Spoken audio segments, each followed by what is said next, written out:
Fala, queridos, a nossa aula de hoje, continuando o nosso conteúdo de geometria plana, ele vai falar justamente sobre pontos notáveis de um triângulo. Só que olha só, para te falar de pontos notáveis de um triângulo, tu precisa falar sobre seviana. E Lucas, o que é seviana? Gente, a seviana é justamente um segmento de reta, ou seja, um pedaço de reta em que ele sai de um vértice e ele vai até o lado oposto desse triângulo. Só que olha só, aqui a gente tem algumas sevianas especiais que eu quero te explicar. Tranquilo? Começando pela mediana. Ou seja, como eu te falei, seviana, ela sai de um vértice e vai até o seu lado oposto. Só que a mediana, em específico, ela vai sair de um vértice e vai chegar no lado oposto, dividindo o lado oposto em dois lados iguais. Então quer dizer que essa distância é a mesma distância que essa. Então, para ser seviana, precisa sair de um vértice, chegar no lado oposto, dividindo o lado oposto em dois lados iguais. Só que se um triângulo tem 3 vértices, logo ele vai ter 3 medianas.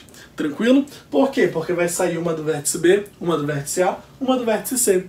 Só que essas 3 medianas elas vão ter um ponto em comum, um ponto de encontro, que agora é justamente onde eu chego nos meus pontos notáveis de um triângulo. Quando eu tenho ponto de encontro de 3 medianas, eu chamo ele de baricentro. O baricentro ele é o ponto de encontro das minhas 3 medianas. Só que olha só, o baricentro ele também é o ponto de equilíbrio de um triângulo. Ou seja, se tu pega um triângulo, por exemplo, uma superfície rígida triangular, e tu põe o teu dedo bem abaixo do baricentro e solta esse triângulo, tu vai conseguir equilibrar esse triângulo justamente no teu único dedo. Por quê? Porque o baricentro ele é o ponto de equilíbrio, ele é o centro de gravidade de um triângulo. Beleza? Então olha só, toda vez que uma questão de vestibular falar pra ti sobre ponto de equilíbrio e centro de gravidade de um triângulo, essa questão ela tá falando sobre baricentro. Tranquilo? Essa é a principal informação que eu tenho pra te dar sobre o baricentro. Só que continuando a falar da mediana, tem coisas importantes também que podem ser cobradas nos vestibulares. Como por exemplo, quando eu traço as minhas 3 medianas, elas formam 6 triângulos menores. E esses triângulos menores, eles vão ter a mesma área. Tranquilo? Olha só, eu coloquei S, S, S e S significa área. Então o que acontece aqui, olha só, eu tenho 6 triângulos que possuem a mesma área. Todos eles possuem a mesma área. Beleza? Então olha só, continuando aqui, agora vamos falar aqui sobre aqui, olha, a mediana também, a distância do baricentro até o vértice, ele é 2/3 do comprimento dessa mediana. E a distância do baricentro até o lado é 1/3 do comprimento dessa mediana. Lucas, como assim? O que vai acontecer aqui? Se tudo é 3, é 2 metros do baricentro ao vértice e 1 metro do baricentro ao lado. É 30, então é 20 metros do baricentro ao vértice e 10 metros do baricentro ao lado. Sempre nessa proporção, 2/3 do baricentro até o vértice e 1/3 do baricentro até o lado. Tranquilo? Então essa informação também é muito importante para ti. Agora, continuando a falar, só que agora vamos falar sobre outra seviana. A gente vai falar sobre a bissetriz. Lucas, o que é a bissetriz? A bissetriz, diferente da mediana, ela não vai dividir o lado oposto em 2 lados iguais. Ela vai dividir um ângulo em 2 ângulos iguais. Mas, Lucas, de que forma? Sai uma bissetriz daqui e uma bissetriz daqui também. Mas, Lucas, por que tem uma circunferência aí dentro? A circunferência, ela tá aí dentro justamente pelo seguinte. O teu incentro, Lucas, o que é incentro? Ponto de encontro das 3 bissetrizes eu chamo de incentro, tá? Aqui eu chamava de baricentro, aqui eu chamo de incentro. O incentro ele vai coincidir com o centro de uma circunferência inscrita. Como assim, Lucas? Eu tenho uma circunferência que está dentro do meu triângulo. Toda vez que eu traçar o incentro, ele vai coincidir, ou seja, ele vai estar no mesmo lugar que o centro da minha circunferência. Mas, Lucas, que informação de importante vai trazer isso pra gente aí? O seguinte, a distância do centro até uma extremidade, ou seja, a distância do centro até o lado, vai ser raio. Tá? Raio também pra cá e raio pra cá também. Então esse ponto aqui do meio, ou seja, o meu incentro, ele tem a mesma distância para todos os lados. Essa é a principal informação que tu precisa pegar sobre essa aula. Que a distância do centro até os lados, ela vai ter a mesma medida. De que forma? Olha só o que vai acontecer aqui. Sempre que uma questão te falar sobre, por exemplo, é uma praça triangular. E essa praça passam 3 ruas. E nessa praça, por exemplo, precisa ser construída uma estátua, só que essa estátua ela precisa ficar distante das 3 ruas, tem que ter a mesma distância para as 3 ruas. Então como eu faço isso, a mesma distância para as 3 ruas? Qual vai ser o ponto que eu tenho que colocar? Tu precisa colocar a tua estátua onde? No incentro. Porque o incentro ele tem a mesma distância para todos os lados do triângulo. Então sempre que uma questão de falar disso, tá? Te pedir um ponto em que tem a mesma distância para todos os lados, tu vai falar de quem? De incentro. Já sabe, informação importante sobre o baricentro, ele é o ponto de equilíbrio. Já o incentro ele é o ponto equidistante de todos os lados. Beleza? Continuando aqui, vamos falar de outra seviana, a altura. A altura, como eu tô falando, gente, tudo que é altura tem que formar 90 graus. Não tem como tu medir a altura de uma pessoa se ela estiver inclinada. Só consegue medir a altura se a pessoa estiver retinha aqui assim, ó, ou seja, formando um ângulo reto, formando um ângulo de 90 graus. Então a altura ela é justamente o seguinte, ela sai de um vértice, ela chega ao seu lado oposto, tá? Só que formando sempre 90 graus. Sai uma de B, formando 90 graus. Sai uma de C, formando 90 graus também. E o ponto de encontro delas é o que eu chamo de ortocentro, beleza? Ortocentro. Lucas, qual é a informação importante que tu tem a me dar sobre a altura, sobre o ortocentro? Gente, a altura ela vai ser justamente o seguinte. Sempre que eu tenho um triângulo retângulo, observa que eu não tenho como sair desse vértice e vir aqui para o meio formar 90 graus. Não tem como. Eu saio daqui e venho formar 90 graus para cá? Não, 90 graus já está feito bem aqui. Se eu saio desse vértice, eu só tenho como vir para esse lado, formando 90 graus aqui também. E se eu saio desse vértice, eu formo 90 graus para cá. Mas onde foi que elas se encontraram? Justamente nesse ponto. Então sempre que tu tem um triângulo retângulo, gente, o ortocentro ele vai estar em cima de um dos lados.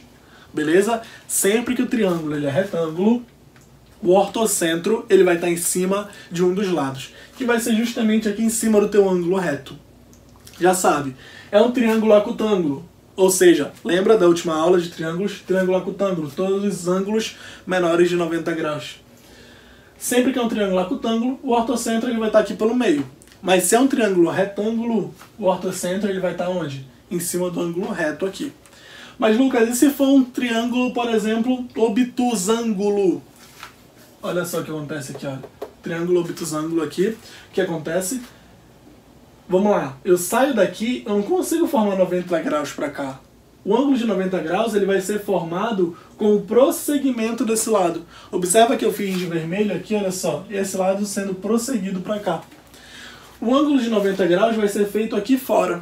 Se eu saio daqui também, eu não tenho como vir formar 90 graus para cá.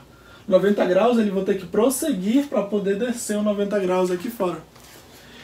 Aí esse sim, ele consegue fazer com o lado oposto. Então aqui, Lucas, o que ia ser necessário? Esses 3 pontos aqui, olha só, iriam se encontrar fora do meu triângulo. Essa é a principal informação que eu tenho para te dar quanto ao ortocentro. O ortocentro ele pode estar dentro do triângulo, ele pode estar em cima de uma reta do triângulo, assim como o ortocentro ele também pode estar fora do teu triângulo. Então sempre que ele te falar sobre um ponto notável de um triângulo que pode se posicionar fora do triângulo, ele provavelmente vai estar falando sobre o nosso ortocentro. Beleza? Então, gente, agora eu quero te falar sobre algo que eu coloquei um asterisco aqui pra ti. Observa que ele não tá só um tracinho como os outros. É a mediatriz. A mediatriz, gente, ela não é uma seviana, beleza? Mas ela também vai formar um ponto notável de um triângulo. Como ela não é uma seviana, olha só o que vai acontecer aqui com ela. Mas, Lucas, por que ela não é uma seviana? Lembra do que eu te falei? Te falei que para ser seviana precisa sair de um vértice e chegar ao seu lado oposto. A mediatriz, ela não vai fazer isso. Como, Lucas? A mediatriz ela precisa fazer 90 graus com o lado oposto, só que ela também precisa dividi-lo em 2 lados iguais. Assim como a mediana divide em 2 lados iguais, ela também precisa fazer isso. Assim como a altura faz 90 graus, ela também precisa fazer isso. Então, se eu pego esse lado, divido em 2 lados iguais, pego um ponto aqui e traço uma mediatriz, formando 90 graus, ela não necessariamente, como tu pode observar aqui, ela passa em cima do vértice. E se ela não passa no vértice, ela não pode ser o quê? Seviana. Beleza? Só que quando eu pego e traço as minhas três mediatrizes, tá? Tracei as três mediatrizes, elas também vão ter um ponto de encontro, que é o meu chamado circuncentro, porque ele também vai ser o centro de uma circunferência circunscrita. Como assim, Lucas? Aqui a circunferência passava dentro, aqui a circunferência ela vai passar fora. Esse ponto de encontro das três mediatrizes, lembro que a mediatriz divide em dois lados iguais e forma 90 graus. Não precisa passar pelo vértice. O ponto de encontro das três mediatrizes, que é o circuncentro, ele também vai ser um centro de uma circunferência que passa por fora do meu triângulo, tá? Então olha só o que vai acontecer aqui. Lucas, mas o que vai... Olha só, centro da circunferência circunscrita e um raio é a distância do centro ao vértice. Calma. Lucas, não é a mesma coisa aqui que o meu incentro? Não, lembra que o incentro ele tinha a mesma distância para os lados. Aqui o raio, olha só, o raio sai do centro e chega aonde? No vértice. Centro, vértice, centro, vértice. Então a distância do circuncentro para os vértices são todas o quê? São todas raio. Como agora é raio, tá? Sai do centro, chega no vértice, quer dizer então que o circuncentro ele tem a mesma distância para todos os vértices. O incentro ele tinha a mesma distância para os lados. O circuncentro ele tem a mesma distância para os vértices. Exemplo de questão. Tem 3 casas em uma fazenda, por exemplo. E precisa ser construída uma antena em que ela precisa ter a mesma distância das 3 casas. Já que são 3 casas, elas formam um triângulo, beleza? Então tu vai ter que colocar um mais ou menos aqui pelo meio.